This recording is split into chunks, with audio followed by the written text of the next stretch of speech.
Bismillahirrahmanirrahim. Assalamualaikum warahmatullahi wabarakatuh.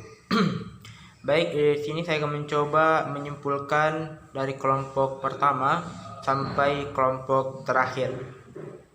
Di pertemuan pertama itu menjelaskan mengenai pengertian dakhil. Kita mengetahui bahwa dakhil itu suatu yang menyusup dari luar masuk ke dalam dengan sumber yang tidak jelas atau sumbernya itu asing, tidak valid. Sedangkan kebalikannya ialah al-asil, yaitu sesuatu atau sumber penafsiran yang jelas sumbernya atau valid.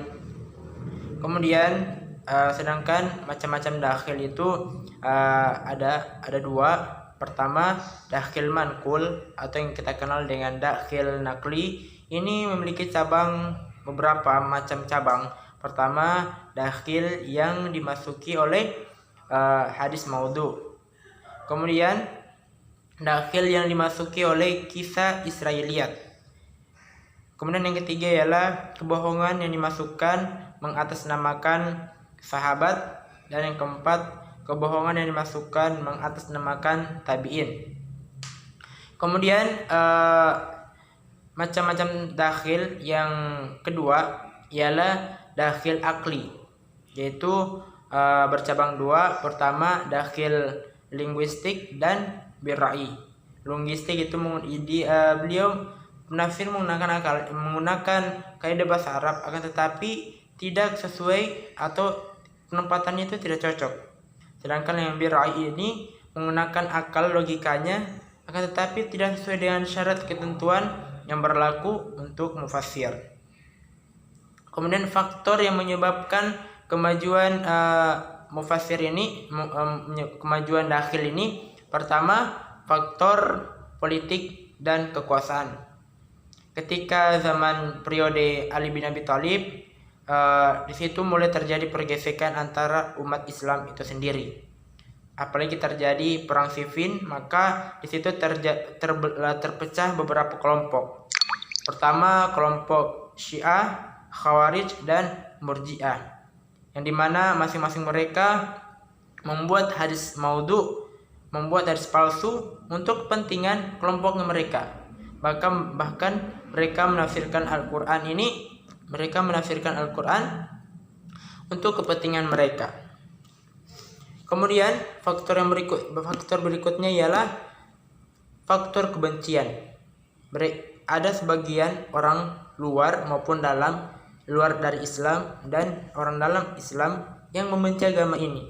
Maka dari itu dia mencari celah untuk bagaimana agar dapat menjatuhkan Islam, sehingga dengan celah membuat hadis palsu mengatasnamakan Nabi Muhammad SAW. Kemudian faktor berikutnya adalah faktor ketidaktahuan, yaitu ketika seorang mufassir menafsirkan Al-Quran menggunakan sumber yang tidak jelas. Dalam pandangannya itu jelas, akan tetapi ketika di cross check dia tidak jelas. Maka ketidaktahuannya itu yang menyebabkan dia mengambil sumber yang tidak jelas. Kemudian dalam dakhil ini, lingkungan tafsir, kita juga mesti mengetahui apa itu tafsir. Tafsir itu secara singkat itu menjelaskan sebagai mubayyin, penjelas. Bahkan yang menjelaskan adalah Al-Quran itu sendiri. Dalam surah Al-Furqan ayat 33, yang artinya bahwa Al-Quran itu sebagai penjelas. Kemudian itu penafsiran dakhil itu memiliki dalam penafsiran itu memiliki corak penafsiran. Ada yang namanya corak birra'i, kemudian bil matsur dan bil isyari. Bil matsur ini ialah menafsirkan Al-Quran melalui riwayat-riwayat yang ada. Dia mengambil riwayat ini kemudian menjadikan patokan penafsirannya. Sedangkan birra'i menggunakan akal pikiran, akan tetapi dia senantiasa mengikuti persyaratan yang ada. Kemudian bil isyari menggunakan intuisi yang diberikan Allah Subhanahu wa taala, pencerahan. Sedangkan macam-macam tafsir yang kita kenal, Pertama yaitu ada tafsir Al-Misbah karangan Profesor Dr. Quraish Shihab, ada tafsir Al-Qurtubi, At-Tabari, yaitu dimana tafsir ini menurut sejarah adalah tafsir tertua. Kemudian tafsir Al-Munir. Kemudian corak penafsirannya itu ada ilmi yang dimana tentang ilmu pengetahuan alam dan sains. Kemudian corak fikih yang dimana berbicara mengenai hukum-hukum.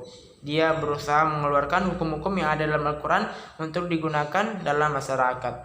Kemudian ada corak falsafi yang dimana ini para filsuf mencoba menafsirkan Al-Quran menggunakan pendekatan filsafat. Kemudian ada juga pendekatan adabi ijtimai atau sastra atau sosial kemasyarakatan yang melihat situasi masyarakat kemudian dia menafsirkan. Karena di antara semua kelompok ini ada beberapa inti kelompok, ada beberapa inti materi.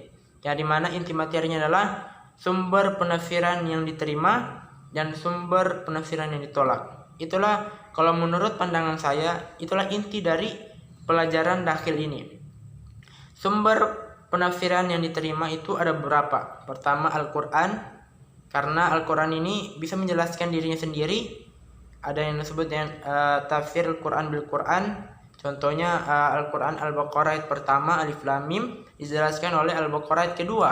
Dzalikal kitabullah raiba fihi hudal lil muttaqin. Kemudian ada hadis. Hadis ini karena ketika beliau Nabi Muhammad itu menafsirkan ayat-ayat yang masih bersifat samar dalam pengetahuan sahabatnya. Kemudian ada perkataan sahabat atau tafsir sahabat. Kemudian ada qaul tabi'in atau penafsiran tabi'in. Kemudian ada bil-ra'i, itu menggunakan akalnya akan tetapi sesuai dengan kaidah yang berlaku. Kemudian ada Israiliyat. Nah, ini tidak sembarang karena di zaman Rasulullah ada ahli kitab yang betul-betul ahli kitab yang masuk Islam. Beliau salah satunya adalah Abdullah bin Salam. Dia mencoba menafsirkan Al-Quran menggunakan pendekatan cerita-cerita yang ada dalam kitabnya, yaitu kitab orang Yahudi. Kemudian ada yang namanya sumber penafsiran yang ditolak. Pertama, tafsir hadis maudhu, itulah hadis palsu, itu hadis yang diada-adakan oleh segelintir orang untuk menjatuhkan agama ini, untuk meruntuhkan agama ini, baik dia berasal dari luar Islam maupun yang berasal dari dalam Islam itu sendiri. Kemudian dia mengada-adakan hadis yang mengatasnamakan Nabi Muhammad SAW. Kemudian ada sumber penafsiran yang ditolak ialah hadis dhaif. Hadis dhaif ini ialah hadis yang lemah, yang dimana periwayatannya itu tidak memiliki syarat-syarat hadis sahih, tidak memiliki syarat-syarat hadis hasan, sehingga dia lemah, dikatakan dhaif. Kemudian sumber penafsiran yang ditolak ialah bil ra'i. Ini kebalikan dari bil ra'i yang berasal dari sumber yang diterima. Dia ini sumber yang diterima bil ra'i karena dia menggunakan akalnya tidak sesuai dengan kaidah atau ketentuan syarat yang berlaku di para pemufasir ini.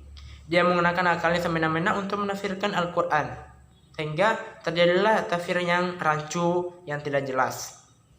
Kemudian sumber penafsiran yang ditolak ialah kisah Israiliyat. Nah, ketika periode tabi'in ini banyak ahli kitab yang masuk dalam agama Islam.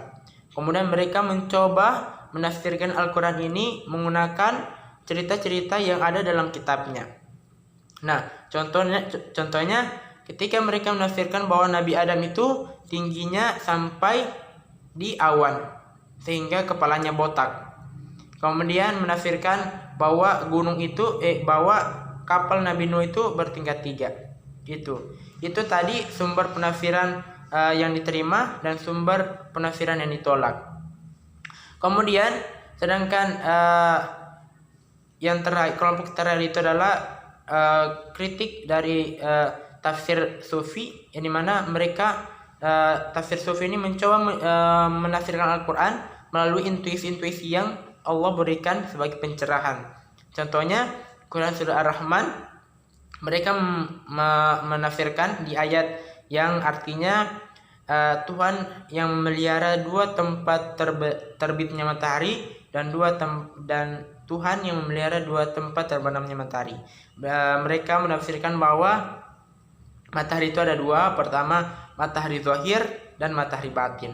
Matahari zahir ini adalah matahari yang ada di alam semesta ini, yang bisa kita rasakan sinarnya yang panas. Sedangkan yang matahari batin itulah matahari yang ada dalam batin kita, yang ada dalam hati kita, yang dimana Allah Subhanahu wa Ta'ala menancapkan, memberikan cahaya dalam hati mereka. Itu tadi ayat contoh mereka tafsirkan. Mungkin itu saja yang dapat saya simpulkan dari semua kelompok-kelompok yang ada. Dan juga yang terakhir bahwa Israeliat itu keturunan Nabi Yakub alaihissalam yang memiliki 12 anak. Kemudian anaknya ini menjadi keturunan Yahudi. Itu asal usul singkat dari Israel. Mungkin itu saja, kurang dan lebihnya mohon dimaafkan. Billahi taufik wal hidayah. Wassalamualaikum warahmatullahi wabarakatuh.